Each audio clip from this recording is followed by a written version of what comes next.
So God says, if I'm going to use you, I got to get you right now in a mindset where you are thinking of yourself less.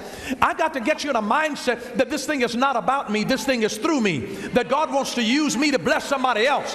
And if he can use me while I don't have anything, to start thinking about making me a blessing, if God can just start using me while I don't even have much, to start figuring out how can I bless somebody else.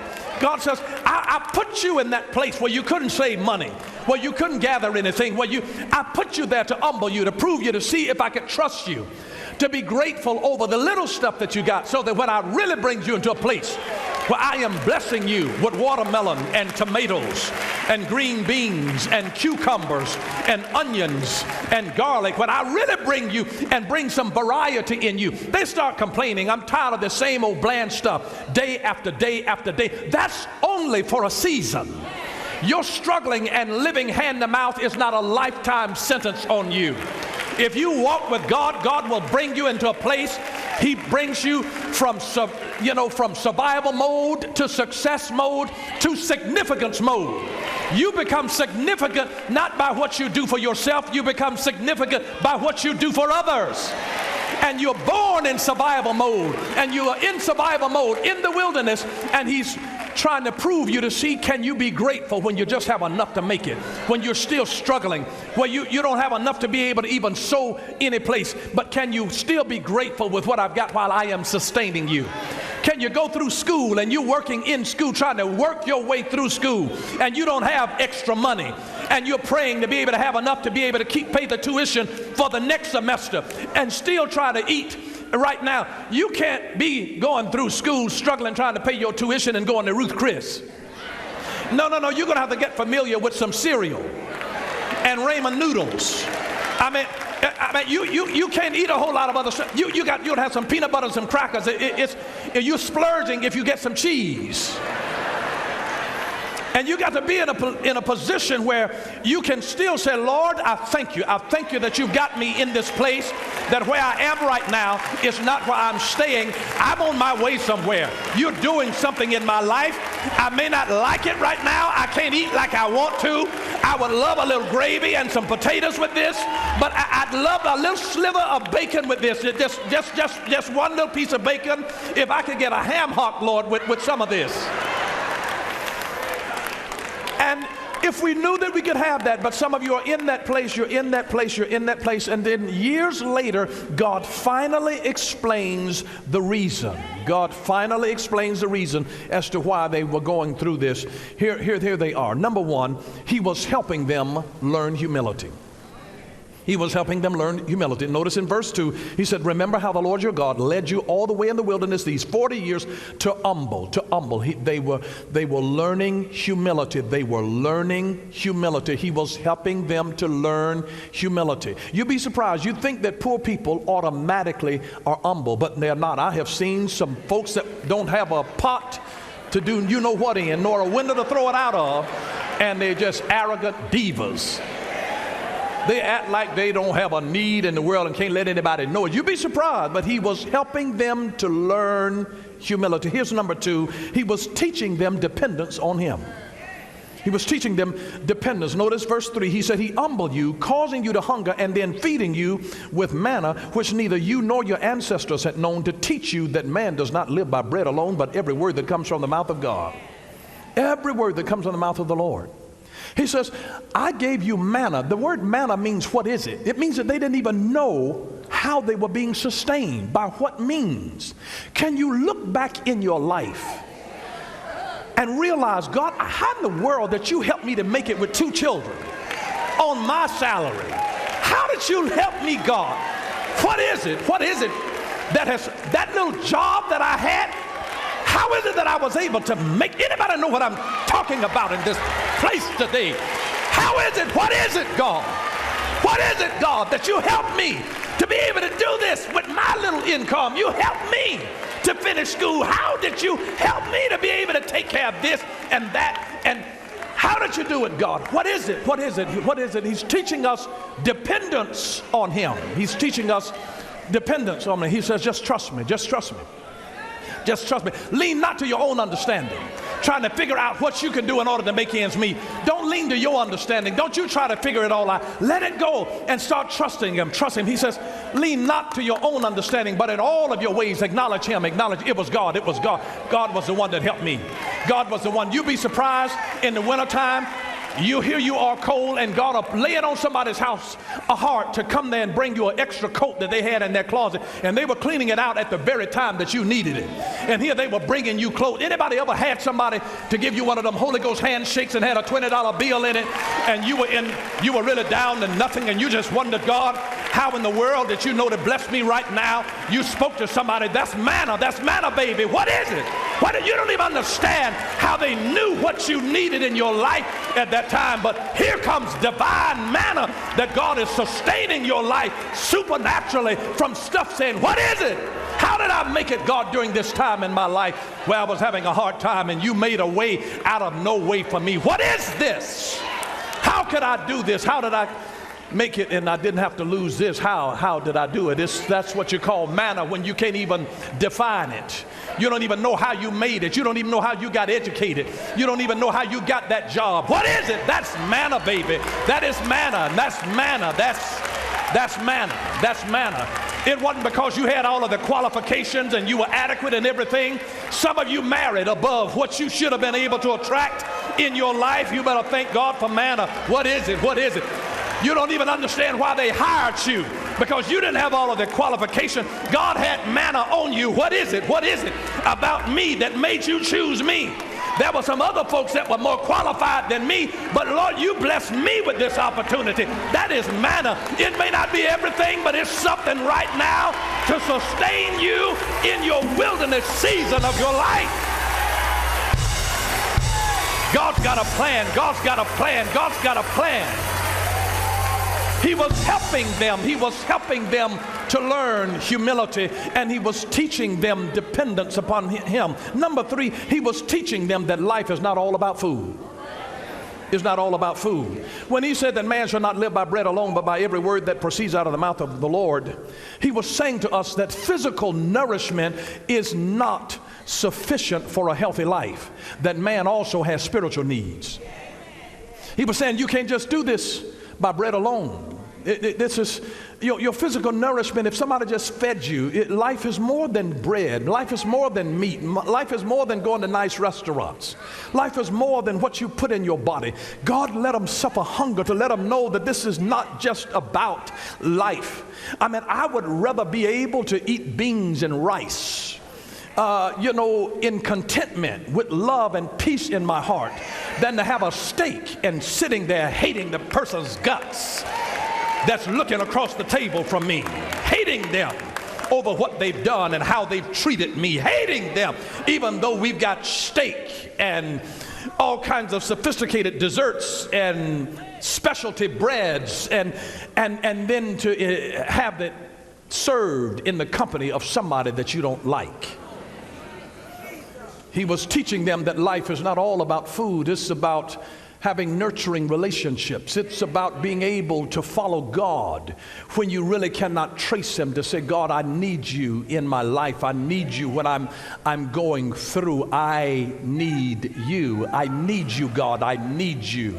I'm depending on you, God. This is not just about what's on the table. This is about the strength that you put on the inside of me. It's about the vision. It's about the destiny that you've still marked out in spite of what I'm dealing with right now.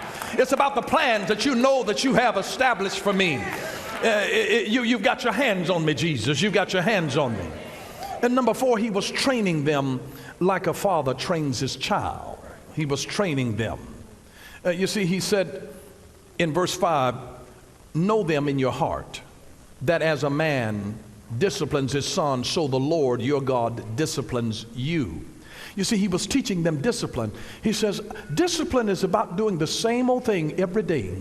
It looks like it's boring, but you keep doing it. He said, I'm going to serve you this manna. This is discipline. I am training you how to make do with what you got. Every day, it's the same kinds of exercise. Every day, this is discipline. I know that you don't get the luxuries of what you want, but this is the discipline that you're just going to have some protein right now. You have a protein shake, and that's going to be your breakfast. And I might give you a little something different for lunch, but That's the discipline that he's bringing us. This is not about where you are, it's about where you're going. He's trying to prepare us. And see, this is point number 5, the reason that God does. He was preparing them to be able to handle the blessing of a good land. Everything that God did for 40 years was to prepare them for the promised land where he was taking them. He says, I'm going to bless your life in ways beyond your wildest imagination. You're eating the same thing every day now, manna. And after they complained and griped, he did start sending them quail. And he was upset with the fact that they couldn't be satisfied with the manna alone.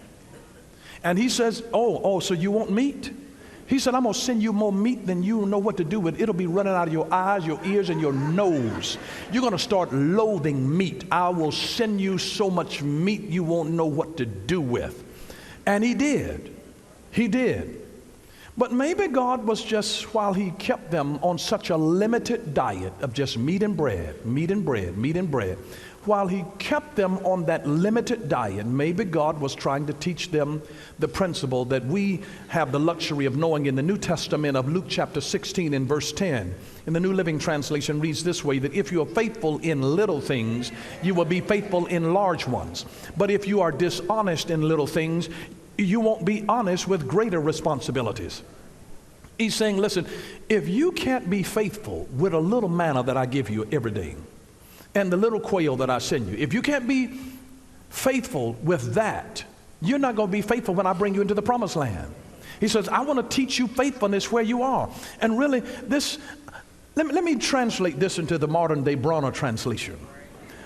I would say that if you cannot be grateful and faithful with the little that you have, you won't be faithful and grateful with the abundance.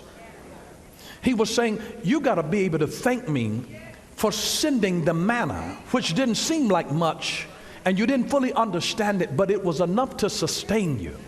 He took care of the slaves. He took care of folks that were born into deep poverty. And he sustained them. He sustained them. He sustained them in a way that boggles our minds today. And we wonder, how did they make it under those adverse conditions without heating and air conditioning? How did they make it without a Posturepedic mattress? How did they make it without china and fine flatware on the table? How did they make it where you had bed bugs in the bed and your mattress was sticking you and your pillows had you allergic? How did you make it in those times? But it's amazing what God can do with stuff that other folks don't even understand.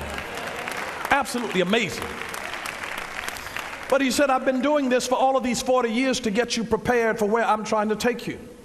And he wanted them to see that he was revealing to them their own character. God knew their character, but God wanted to show their character to them. You see, these folks griped and complained over the little that they had with the manna and the quail. And do you know what? When he brought them into the promised land, they were still ungrateful. And he blessed them more than they could ever imagine, and they still found things for which to be ungrateful. It's a principle, people, that if you learn to appreciate the little things that God does for you, it didn't just say to thank God and acknowledge God in the big things that he does in your life, in the big doors that he opened. It says in all of your ways, acknowledge him. That, Lord, I know this wasn't the kind of job that I wanted right here at the moment, making the kind of money that I was used to making. But Lord, I thank you for this door. Thank you so much. I acknowledge, God, that you sent this as a blessing to me today. This is not the blessing, the ultimate one that you're going to bring into my life, but I thank you for the manna right now that is feeding me at this place in my life where I am. Who am I talking to in this place? But God knew their character. He knew that character, and God was showing it to them. And I want you to notice what he says in Deuteronomy chapter 8, verse 7 through 9. For the Lord your God is bringing you into a good land. What kind of land? A good land. A land with brooks and streams and deep springs gushing out into the valleys and hills. A land with wheat and barley. You're talking about eating the same old thing every day? Now God says, I'm going to give you more variety in your diet now. You're getting ready to have wheat and barley. vines and fig trees, pomegranates, olive oil and honey, a land where bread will not be scarce and you will lack nothing, lack nothing, lack nothing. Well, God is bringing you into a place where you will lack nothing, a land where the rocks are iron and you can dig copper out of the hills, a land where there are rubies and diamonds and platinum. I mean, he's got emeralds and jasmine. God has more stuff in that land and more variety in that land than you can ever imagine. He says, I'm going to make things grow in that land that is flowing with milk and honey.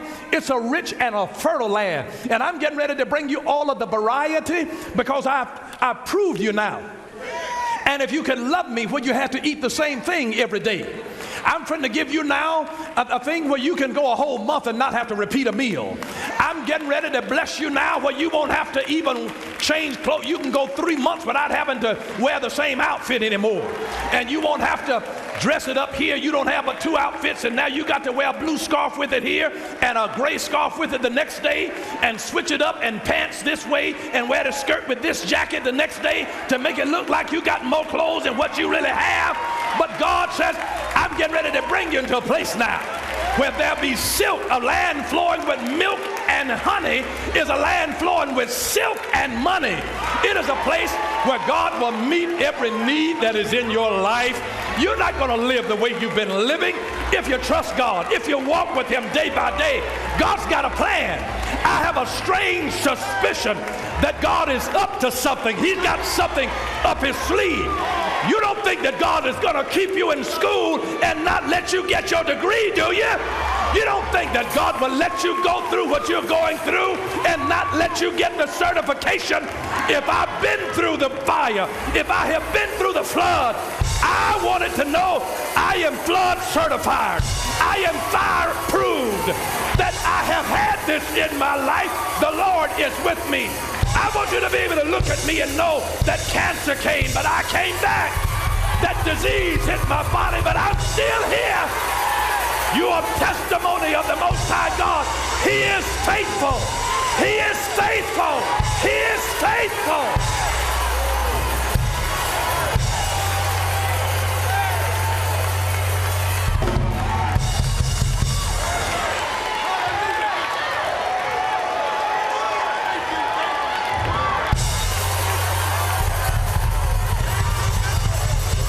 Yes, He is faithful.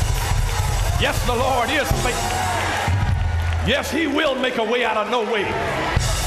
Yes, there is a blessing of sometimes just saying, Lord, take me back to the place where I first believed you. I mean, where you had to depend on Him, where you had to trust Him, where you had to believe Him, and God came through for you. And He helped you to be able to raise your child. God helped you when you were confused and mixed up, and when you were throwing your hands up and wondering, God, what in the world am I going to do with them? What am I going to do with the husband? What am I going to do with this wife? What am I going to do, Lord, with my mother, my father? What am I going to do? But God is faithful. God is faithful. He's faithful. God is faithful. He's faithful, faithful. If you trust Him, if you will acknowledge Him in all of your ways, that if it had not been for the Lord on my side, God, where would I be? Where would I be? Where would I be? When you learn to count your many blessings and name them one by one, count your many blessings and see what the Lord has done. Where would I be? Where would I be? Where would I be? Take your seat. Let's go just a little deeper. Just go a little deeper. Because God took the time to warn them. He warned them not to forget and to assume that their own efforts had gotten them where they were. God had the foresight of knowing how we as human beings can get. You'll be surprised that folks will reach a certain status in life and they'll act like they have never been where they came from. And God says, He's warning His people, don't you forget. Don't you forget, when I bless you, don't forget where you came from. When I bless you, don't forget what you had to suffer through. Don't forget you hadn't always had it like this. God says, I don't want you to forget this. I don't want you to forget. I want you to hear carefully what he's warning them. Deuteronomy chapter 8, the same chapter, verse 11. Notice, be careful that you do not forget the Lord your God, failing to observe his commands, his laws, and his decrees that I am giving you this day. Otherwise, he says, when you eat and are satisfied, and you build fine homes and settle down, and when your herds and flocks grow large, and your silver and gold increase, and all that you have is multiplied, then your heart will become proud, and you will forget the Lord your God, who brought you out of Egypt, out of the land of slavery. He led you through the vast and dreadful wilderness, that thirsty and waterless land, with its venomous snakes and scorpions. He brought you water out of hard rock. He gave you manna to eat in the wilderness, something your ancestors had never known, to humble and test you so that in the end it might go well with you. And you may say to yourself, my power and strength of my hands have produced this wealth for me. But remember the Lord your God, for it is he who gives you the ability to produce wealth, and so confirms his covenant which he swore to your ancestors as it is today. He says, don't you ever forget it.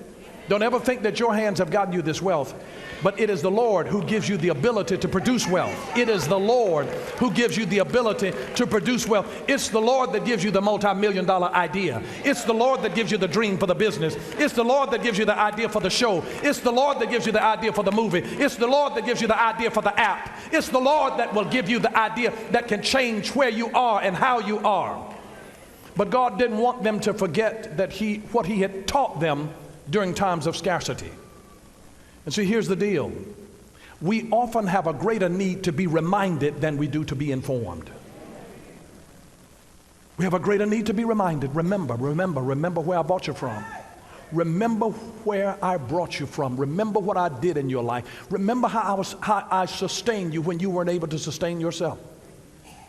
And you know what this all teaches us at the end of the day? At the end of the day, if you forget everything else that I've said, this is what God was saying in a nutshell, is that the good times in our lives are often more dangerous than the bad times.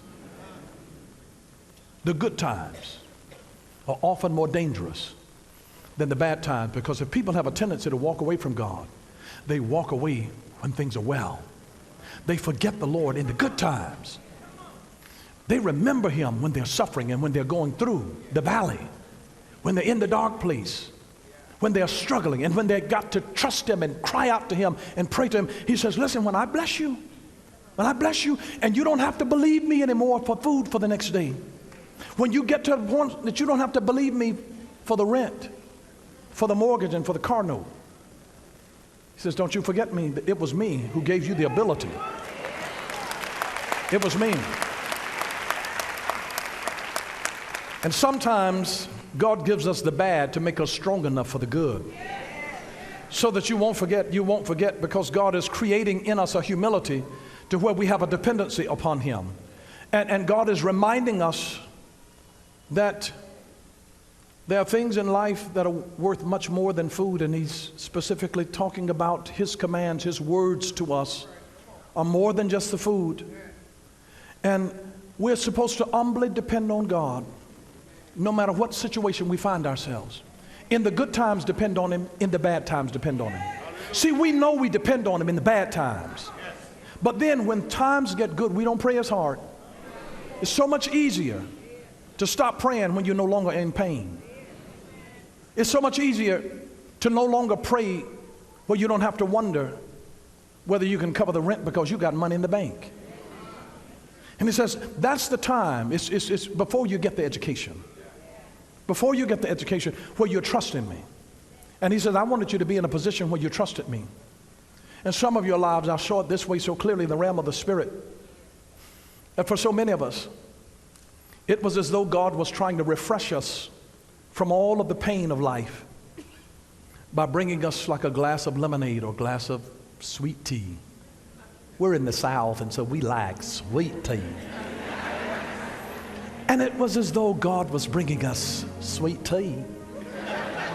But when you make sweet tea,